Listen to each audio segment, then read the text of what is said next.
This is Jilliana Ranicar-Breese, and this is part 3 of my interview with Stuart Mattson. Stuart, now tell me about your life in Shanghai. Did you go there for a specific advertising job? Actually, so towards the late 2000, in the early 2000s, advertising really started to change because of the internet and because of social media. Yes. So it started moving away from TV and print to digital work. Oh, that's interesting. And yes. in digital agencies, And videos. well, now YouTube, people are using all of those platforms to communicate their messages, and I saw it happening because I was working with digital agencies that are affiliated with the main agencies that I was working with, and I remember telling the president of DDB where I worked that we should merge these because we should bring them on board. Often the digital agencies were in these crappy offices. They were treated as like poor cousins. And I said, the world is moving to digital. We should really do this. And they didn't. They said, well, no, because they looked down on digital. Right. Not now, they don't. TV was king.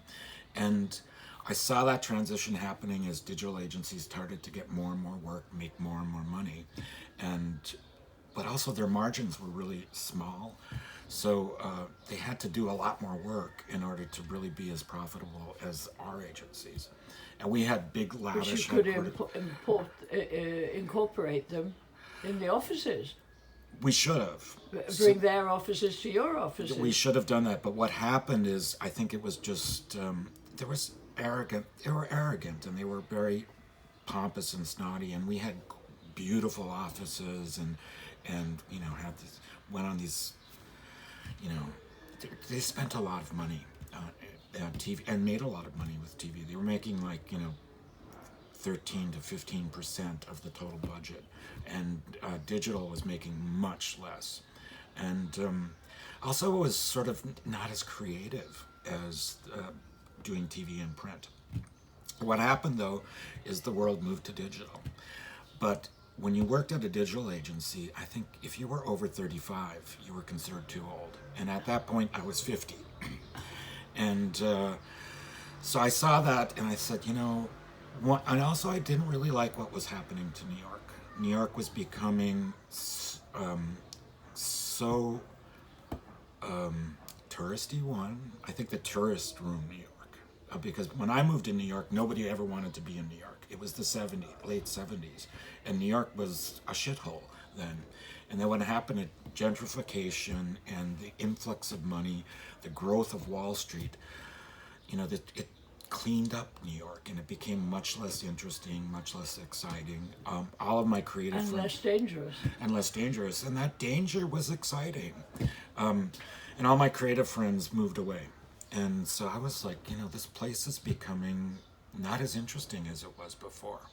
And I also looked at it and said, the agency, when I worked at DDB, I was there for 6 years. We had 550 people. By the time I left, there were 50 people.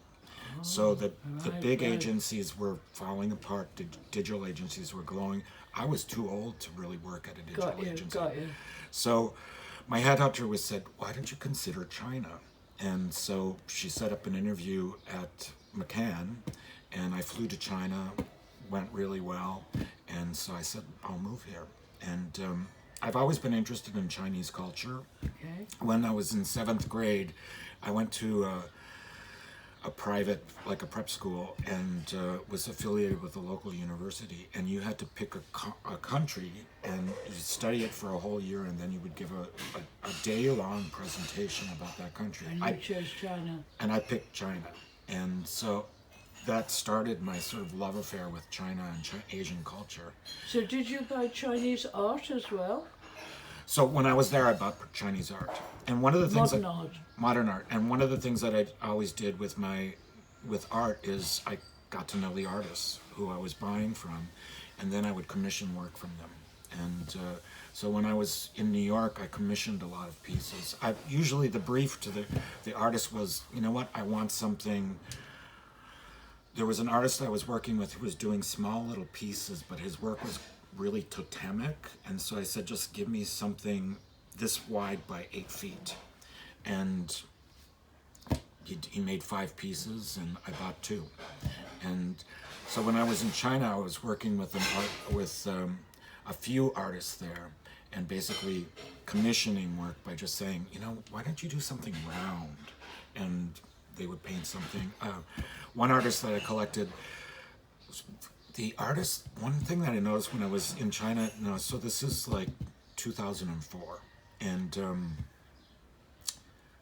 the technique, they were technically amazing. They could draw anything. Actually, one of the artists I commissioned in my living room, I bought a painting that was probably 12 feet by 12 feet. And did you have a big studio or a loft? That was my living room in my apartment. Oh. And so I wanted him to, I translated into Chinese a part of the Ginsberg poem Howl, and then he basically painted that onto this big piece of canvas, and that was sort of like almost wallpaper on my wall in my living room. And then and you're interested in poetry as well, aren't you? I'm interested in poetry as well, and again, calligraphy. That I found he did a beautiful calligraphy, and so he did that calligraphic work for me. But then I also wanted him to do something round, and so he did a series of paintings of the moon, and they were beautiful in watercolor on canvas, and they were gorgeous. And do you have photographs of all these things Actually, on your laptop? That I don't have photographs of that. That painting is in my apartment because I've only been able to take things that I can fit into my luggage. But you have a laptop here. I have I haven't taken pictures of my artwork, no. Oh, you should. I should. Yeah, if you had, we could have zoomed in today, had I known. But actually, I have a lot of pieces. Then, actually, the artist that I did commission the work, that's this big by 8 feet, we had gone, there was a retrospective at the Museum of Modern Art of Jackson Pollock. And his work has the same energy as Pollock's work. And I went to the opening. I did an ad when I was at Ogilvy. And I was in the ad because it was for Seagram's. And the art director said, Stuart, I want to use you in the ad. And I said, okay. So I went on the shoot, and we did the shoot, and they said, oh, we have to pay you, but we can't give you money. We can give you a contribution to your favorite charity. And I said, my favorite charity is the Museum of Modern Art. Oh, and so they bought me... That's a charity? They bought me a premium membership. I think they paid me something like $5,000. And so I got the super duper membership at the Museum of Modern Art. And I kept it up because you got invited to like the openings of any of their shows, and they gave you catalogs. That's a good move. And you got studio visits with the artists. So I got invited to the black tie opening of the Pollock show, and I was allowed to invite 2 people. So I invited this artist friend of mine and his gallerist, or his dealer. We used to call them dealers. And I said, Dave, Pollock's work was, huge. And I said, I want a piece now that's 18 feet by 16 feet. How big was your apartment? I had a huge loft. It was like 4,000 square feet. And